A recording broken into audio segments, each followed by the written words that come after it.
For those of you who don't know the wonderful Cecilia Anim, Cecilia was awarded the CBE in 2017 in recognition for her role as nurse and RCN president and her contribution to the community. She's a clinical nurse specialist in sexual and reproductive health in London. She was the RCN deputy president 2010 to 2014 and the RCN president from 2015 to 2018, and our very first BAME president of the RCN. Right, so the Young Historians Project is a group of young people. It's a youth initiative looking into Black British history. And so in this group, we have quite a few members, I think around 20 now, and it's between the ages of 15 to 25 is our rough age limit. And most of our members are in university studying history or some sort of history related subject. And it's all about giving young Black British people the skills they need to be historians. And so the Young Historians Project emerged in 2015, and there was a history conference, History Matters, and it emerged in the conference in that year. There were only a few Black British people who were admitted to be history teachers, and that revealed the stark difference and the barriers that there are for people to enter history. And that's kind of how this project emerged. Our first project was looking at the Black Liberation Front, which was a political organization mostly operating out of Brixton, but they were bringing a lot of attention to Black liberation in the UK, activism in the UK, and a lot of education initiatives to give young people somewhere to go. In that time, there was a lot of, as you know, there's a lot of disparity. There was a lot of educational differences, and there still is with Black British young people. Our current project and why we're here at this event is looking at African women in British healthcare. And so for the past year, we've been researching that and speaking to many different women about their experiences as nurses and their experiences working in healthcare just generally. And so specifically looking at African women, just because looking at some of the reports of NHS and looking at some project was mostly just to bring that to light. I joined the project because I've always been interested in heritage, and it was nice to see an organization that was highlighting the issue there is with young people entering that sort of field. And I never really felt represented in secondary school. That side of it never felt represented. I never really saw myself in the history that I was looking at. And I'm just gonna hand over to Debrah so she can introduce herself and she can explain why she got into Young Historians Project. Hi, I'm Debrah. I study, I'm in final year American Studies at the University of Hull. And in American Studies, we do like a range of stuff. So we do history, politics, film, everything really, just all American. And I particularly was drawn into the history side of things. And I guess I joined because I wanted to sort of explore obviously Black British history, because I didn't learn about that in school, and to gain a couple of skills as well. So that's me.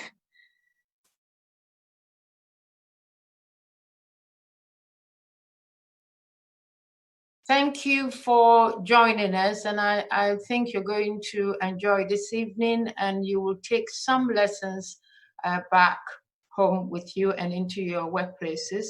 I'm Cecilia, and Ruth has actually given a lot of information about me.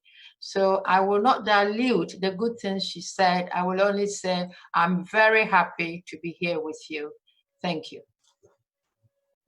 Great, thank you. And I'm very pleased to be interviewing today.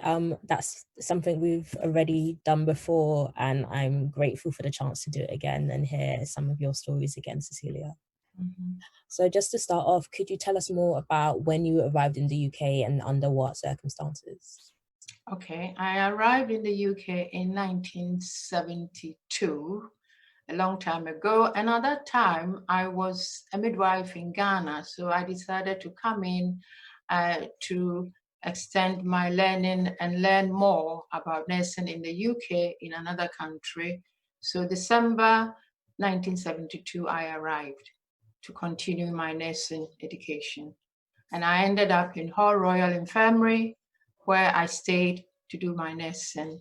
And at that time, I was the only Black girl among the student cohort. And into my second year, a Nigerian girl came and joined us. So we were 2 in the whole cohort. And the experiences will come later. Do you remember the fears or expectations you had when you first arrived in the country? My fears were back home in Africa, the culture is totally different. We live in big houses and the families are all connected to one another. And I arrived here and straight into nursing training school in Hull. Therefore, that system of family connection was broken. There was a little bit of loneliness, a little bit of feeling isolated in a new country with a new culture. Would I be accepted? How did they look at me? How am I going to fit in? All the fears and anxieties were there, but you have to work with it. And did you plan on staying as long as you did in the UK? Was that something you intended to do? Well, I was only coming for 5 years to do my nursing training for 3 and then work and gain some experience for 2 years and then go home.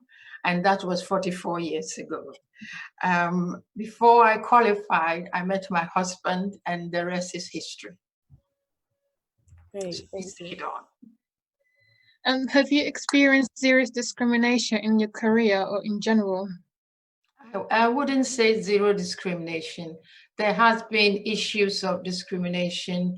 There has been issues of racism. There has been the issue of the silent bit of racism when you don't think they are being racist, but they are by their action, the way they interact with you, the questions they ask you. One typical example was somebody asked me many years ago, what are you going to do with all these new clothes you are buying when you go home? Because of the perception there. Or would you be able to live after living here? Would they accept you back home? You know, so all these questions, and why would somebody ask you whether they will accept you back into your own community? So all these, there were racism. There was also racism about in the National Health Service trying to get promoted, trying to climb up the ladder. There were a lot of obstacles put in your way. And if you quickly got there, you quickly brought back down because you've done something wrong. Yeah, I think in our previous conversation, I remember you mentioning about clothes and the discrimination that came along with that. Yes. And funny enough, I was reading the biography of a Nigerian nurse who came to the UK in the 1930s. And even with that gap, that issue was a reoccurring thing. So it's quite interesting to see that. Yeah. But yeah, to pivot away from that, what have your highlights been as a health professional in the UK? What have been the best moments? Well, the best moments have been when I qualified as a nurse. And though I was the only Black person in my student cohort, I felt very special because I've been able to achieve and done it. I enjoy my working in Hull. And then I came to London and started working in women's health, which I equally enjoyed very, very much. But the highlight of my nursing career is becoming an RCN steward and all that brings to your life, the challenges, the excitement, and trying to support your co-workers. And I think in doing that, sometimes you became part of the team. You were no more that little Black nurse who wants to look back and see whether someone is doing something unusual or talking about her. But the RCN gave me quite a lot of confidence, acceptance, and determination. And whilst I'm there fighting for my colleagues, I was able to stand up for myself, definitely. I will march into the chief nurse office and ask why this was not done. Whereas in the days before, I couldn't do that. So the RCN gave me a lot. And the highlight also, the other ones, many of them, was to become the deputy president and the first BAME president, which was really an achievement, and the support I got from everybody, and to get the award from the Queen, the CBE from the Queen, and most of all for the African nations to recognize me as an excellent woman from the diaspora, to be awarded and given an award at the United Nations was really a highlight of my career. Wow, that sounds amazing. And living in Hall is great as well. Yeah. I think you touched a bit on this question I'm going to ask next. But were there other African living in your area, or Black people in general when you were training? No, I was the only one. If there were, you know, Hull in 1972 was very few and far between. I was the only one in the nursing training school. And then even among the patients, there wasn't, you know, I could count them on my finger. But if you went out, you occasionally saw a Black person. And I felt lonely.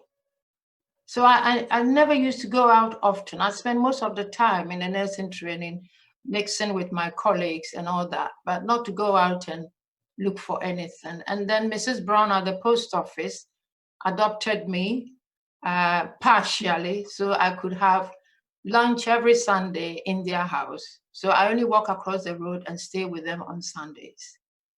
I felt lonely, but it was worth it. And do you think it's important to celebrate that African identity in Britain? And can you tell us about some of the ways that you celebrate your African identity?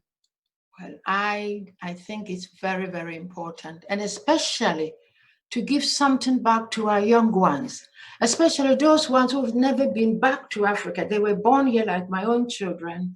They go on holidays and come back.